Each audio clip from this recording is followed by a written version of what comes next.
हर हर महादेव। सोमवार व्रत कथा। व्रत महात्म्य। पूजन विधि। सोमवार व्रत कथा। सोमवार का व्रत चंद्रदेव और भगवान भोलेनाथ की अर्चना पूजा के हेतु किया जाता है। इस व्रत को श्रद्धापूर्वक करने से मानसिक क्लेशों से छुटकारा मिलता है एवं सभी मनोकामनाएं पूर्ण होती हैं। यदि श्रावण मास के महीने में मानसिक रूप से मन से भगवान भोले शंकर का सोमनाथ का व्रत किया जाता है तो वह अत्यधिक फलदायक देने वाला होता है। वैसे यह व्रत चैत, श्रावण और कार्तिक मास में भी किया जाता है। इस व्रत में सोमवार के दिन उपवास रखकर भगवान शंकर, माँ पार्वती की पूजा अर्चना करनी चाहिए तथा दिन में एक बार भोजन करना चाहिए। सोमवार का व्रत रखने से स्त्रियों को पुत्र पति का सुख प्राप्त होता है। इसका पूजन विधि इस प्रकार से है।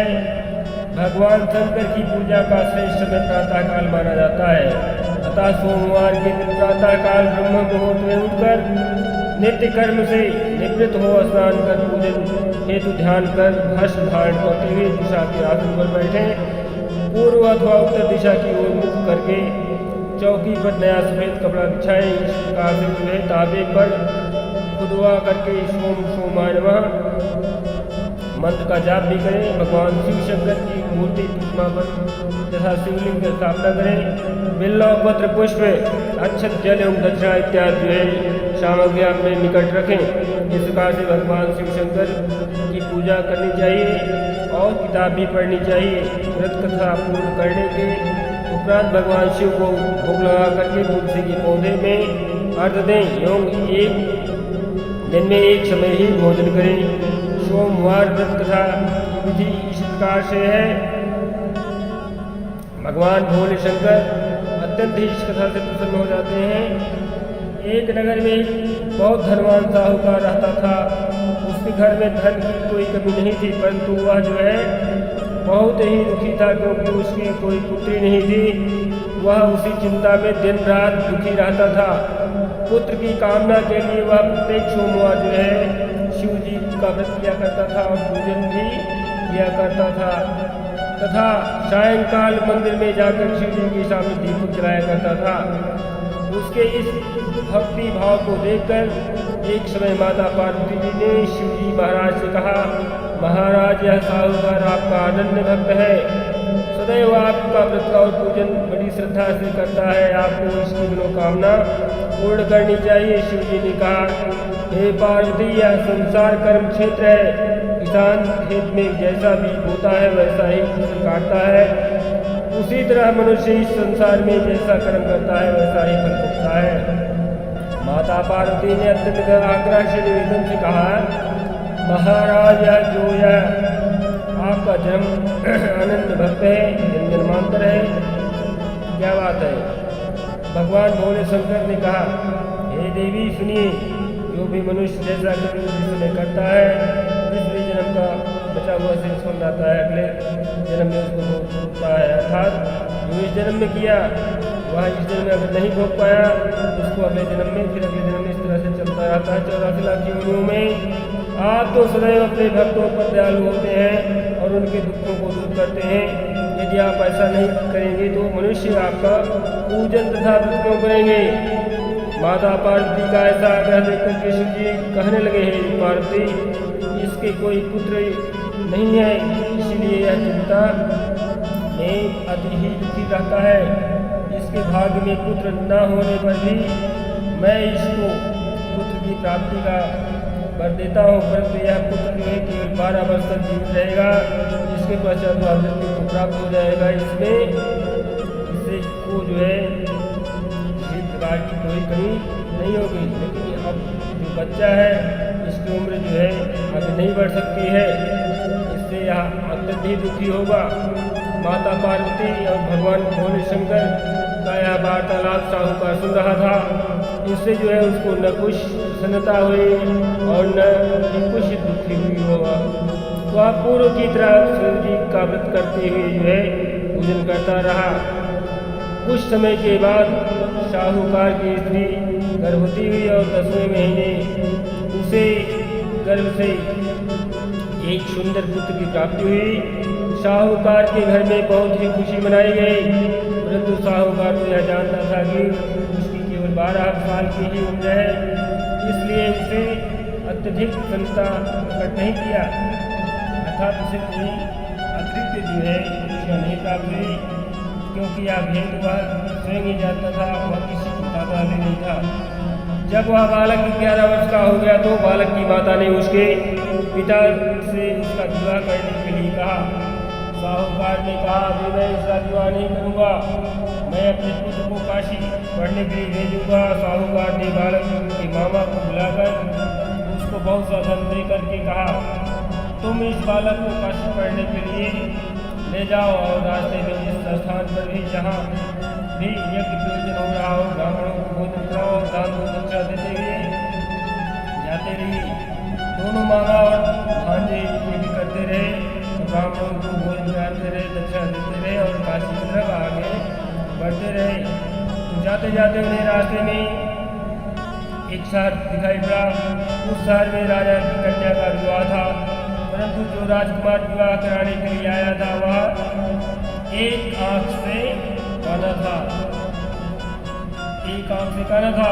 उसके पिता राजा को इस बात की बड़ी चिंता थी कि कहीं वह राजकुमार को देख करके राजकुमारी के सामने से भारत कहीं वापस न हो जाए, इस प्रकार से अड़चन न पैदा हो जाए। तब उसने इस प्रकार से उपाय लगाया। जब उसने अति सुंदर सेठ की लड़के से घर का काम चलाया जाए तो बहुत ही अच्छा होगा, ऐसा मन विचार में राजकुमार के पिता ने उस लड़के और मामा से बात की। वह राजी हो गए। फिर उस साहूकार के लड़के को वर्ग के कपड़े पहनाकर तथा घोड़े पर बैठा करके कन्या के द्वार पर ले गए। सभी कार्य प्रसन्नता से पूर्ण हो गया। राजकुमार के पिता ने सोचा कि यदि विवाह कार्य भी इसी लड़के से करा लिया जाए तो क्या बुराई है।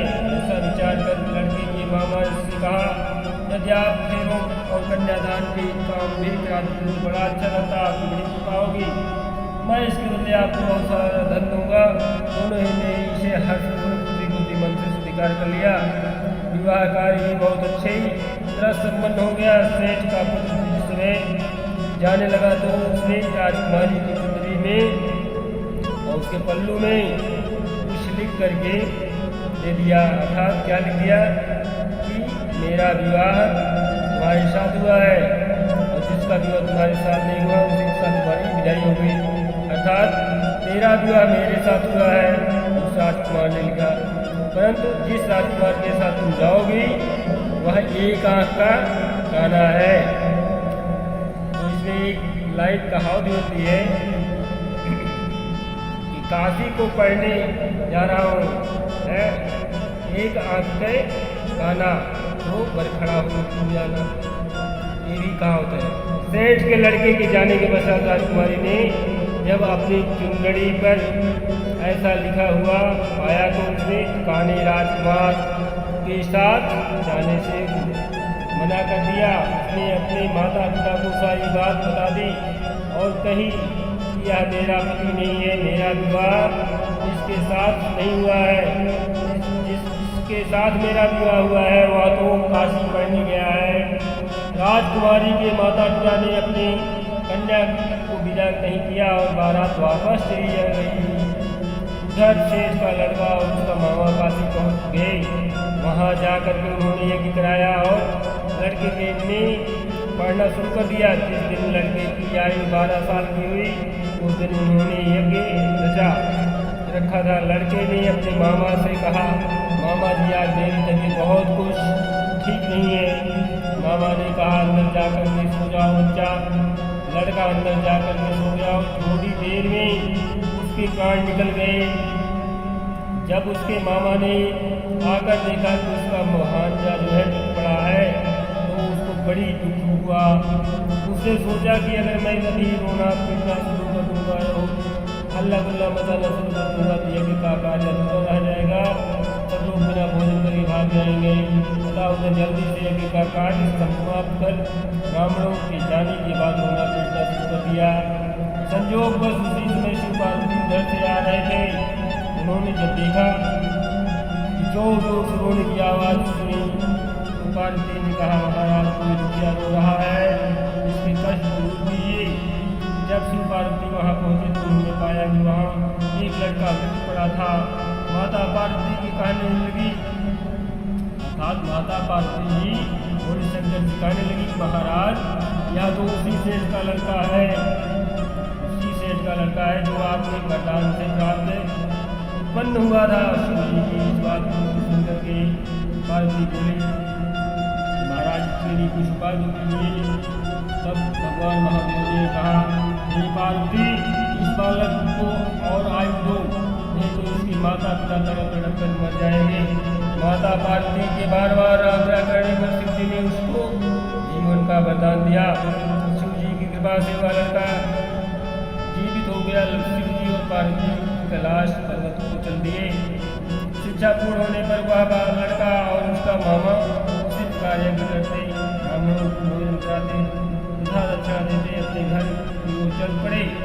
रास्ते में उसी जो है शहर में आया हुआ देख करके वहाँ के लड़का वहाँ की राजकुमारी से जुड़ा हुआ था। वहाँ आकर उन्होंने यज्ञ आरंभ कर दिया।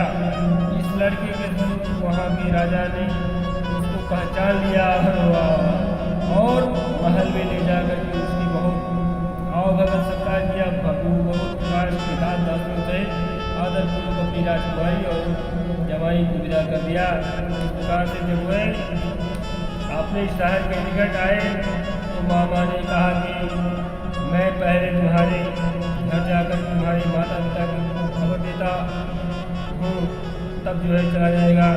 जब हम इस लड़के का मामा घर पहुँचा, जब इस लड़के का मामा घर पहुँचा तब वहाँ जो है वो देखता है कि लड़के के माता पिता घर की छत पर बैठे हैं। उन्होंने यह प्रण रखा था कि मेरा पुत्र कुशल खबर नहीं लौट कर आता है, हम इससे कूदकर नीचे जान दे देंगे और अपने प्राण त्याग देंगे। उस लड़के के मामा ने आकर के जब यह समाचार दिया कि आपका पुत्र आ गया है, तब उनको विश्वास नहीं हुआ। तब उसके मामा ने सुखपूर्वक कहा कि आपका पुत्र अपनी पत्नी तथा बहुत सारा धन के साथ आया हुआ है। सेठ प्रसन्न हो गया और मगन हो गया। सेठ स्थानीय आनंदपूर्वक नीचे आए। बाहर आकर के उन्होंने अपने पुत्र तथा उसकी पत्नी का भरपूर स्वागत किया। सभी बड़ी प्रसन्नता के साथ रहने लगे।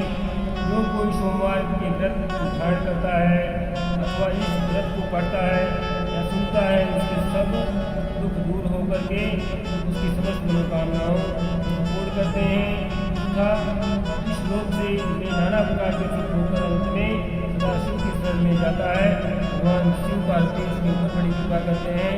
हर हर महादेव।